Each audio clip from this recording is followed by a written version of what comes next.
सीट्सएल Hindi high school की तरफ से इस होम लर्निंग प्रोग्राम में आपका स्वागत है। सबसे पहले तो बच्चों आप लोग ये यूट्यूब चैनल सब्सक्राइब कर लीजिए।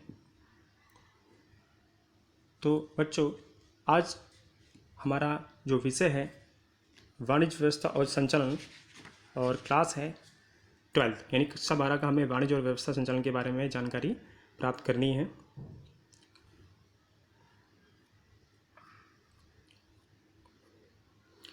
तो बच्चों हमारा चैप्टर नंबर 2 संचालन के सिद्धांत जो हम लोगों ने स्टार्ट कर दिया था, तो उसके आगे के टॉपिक के बारे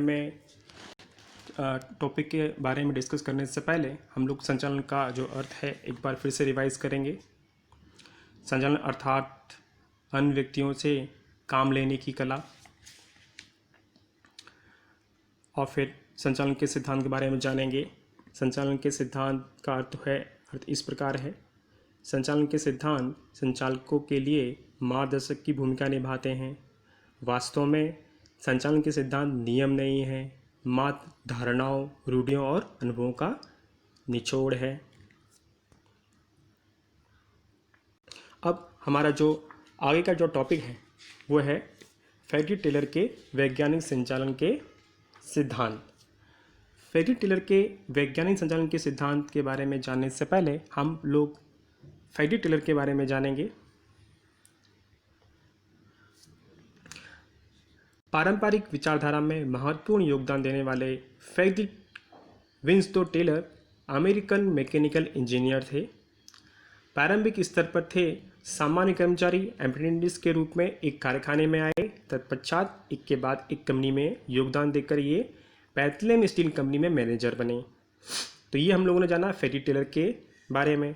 अब फेड्रिक टेलर के वैज्ञानिक संचालन के सिद्धांत का अर्थ जानेंगे। तो फेड्रिक टेलर के वैज्ञानिक संचालन के सिद्धांत का अर्थ है वैज्ञानिक संचालन किसी भी विशेष इकाई में या कारखाने में कर्मचारियों के पक्ष में संपूर्ण मानसिक क्रांति, उनके कार्य, कर्तव्यों, सहकर्मियों और मालिकों के प्रति संपूर्ण मानसिक क्रांति है। तो बच्चों इसमें देखो मानसिक क्रांति जो शब्द है उस पर काफ़ी भार दिया गया है। मानसिक क्रांति का कहने का तत्पश्चात ये है कि कर्मचारी को संपूर्ण रूप से तनाव मुक्त करना, यानी मालिकों की तरफ से, अधिकारियों की तरफ से या और भी किसी प्रकार से प्रत्यक्ष या परोक्ष रूप से कर्मचारियों को मानसिक दबाव नहीं देना, उसको काम के प्रति जो है पूर्ण स्वतंत्रता देना।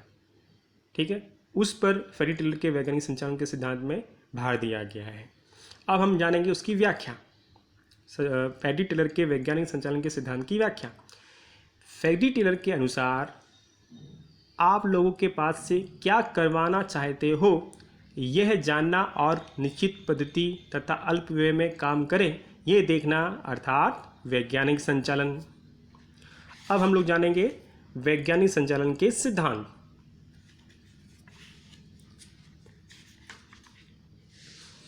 वैज्ञानिक संचालन के सिद्धांत में इसमें दिया पॉइंट नंबर 1 वैज्ञानिक पद्धति।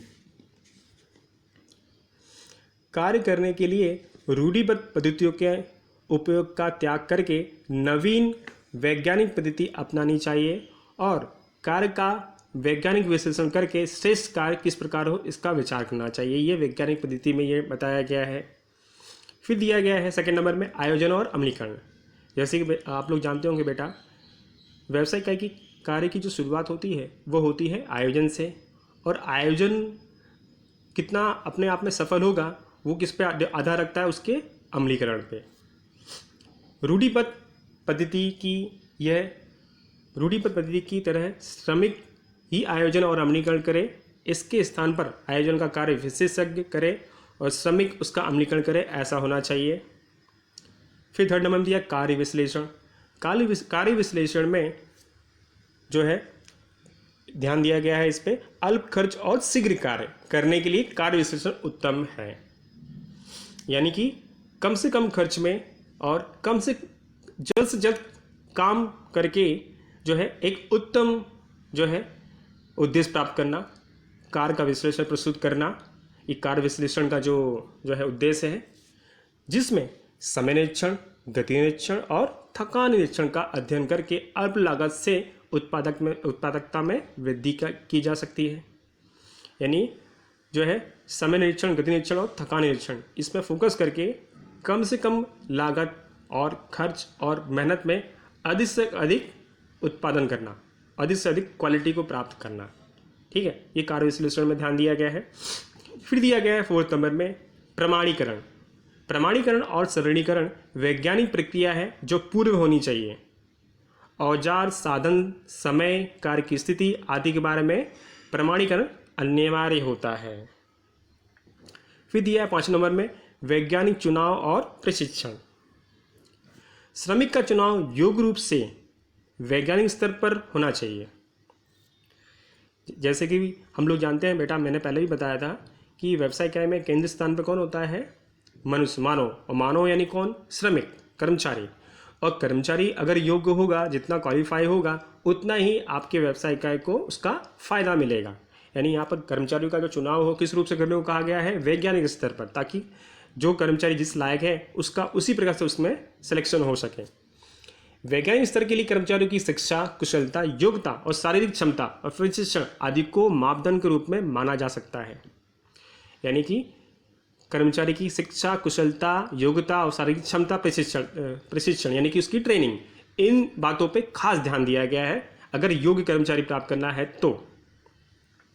फिर जो है हमारा नेक्स्ट पॉइंट है वित्तीय प्रोत्साहन। वित्तीय यानी बेटा पैसा, सैलरी, मनी।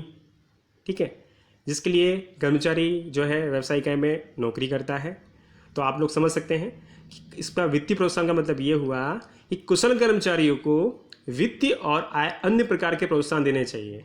यानी अगर मान लो कर्मचारी व्यवसाय इकाई में जो कार्य कर रहा है, कुशल है, योग्य है, तो उसकी योग्यता के अनुसार उसको ये ना लगे कि उस जो वो कार्य कर रहा है उस कार्य का उसको योग्य प्रतिफल नहीं मिल रहा है, यानी कि उसको योग्य वेतन नहीं मिल रहा है, तो वो कर्मचारी उस व्यवसाय इकाई में कहीं ना कहीं भटक जाएगा।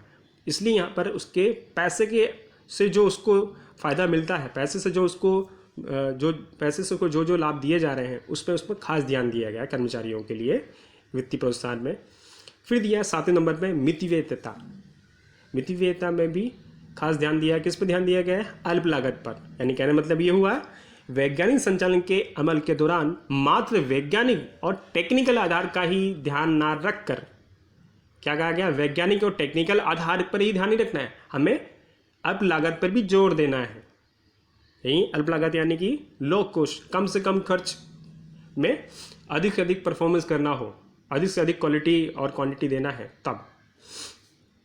फिर दिया है लास्ट 8वें नंबर में मानसिक क्रांति, जो हम लोगों ने इसके अभी अर्थ में पढ़ा कि स्वामी और श्रमिक के मध्य लक्ष्य प्राप्ति के लिए मानसिक क्रांति होनी चाहिए। यानी जो मालिक होता है वो कर्मचारी के प्रति, उसको अगर मान लो उसको दबाव दिया जाए, डांटा जाए, फटकारा जाए, तो क्या होगा? एक प्रकार से दबाव बनेगा, प्रेशराइज होगा कर्मचारी। तो दोनों के बीच में जो तालमेल होगा काम के प्रति वो कैसा हो जाएगा? कमज़ोर पड़ेगा। और तालमेल कमज़ोर पड़ना यानी कि लक्ष्य प्राप्ति में कहीं ना कहीं भटक जाना। तो यहाँ ये चीज़ कहा गया है कि दोनों के बीच में कैसी होनी चाहिए? मानसिक क्रांति होनी चाहिए कि कर्मचारी का जो कार्य है उसके प्रति वो स्वतंत्र है, और जो मालिक का जो कार्य है, जो जिम्मेदारी है वो उसके प्रति वो स्वतंत्र है। दोनों के बीच में कैसा होना चाहिए? एक स्वस्थ और स्वतंत्र तालमेल होना चाहिए काम के प्रति। तो इस प्रकार मानसिक क्रांति यहाँ पर हम लोगों ने पूरा किया। यानी फ्रेडरिक टेलर के जो वैज्ञानिक संचालन के सिद्धांत हैं वो यहाँ पर पूरे हुए। अब हम लोग जानेंगे वैज्ञानिक संचालन के सिद्धांत की तकनीक।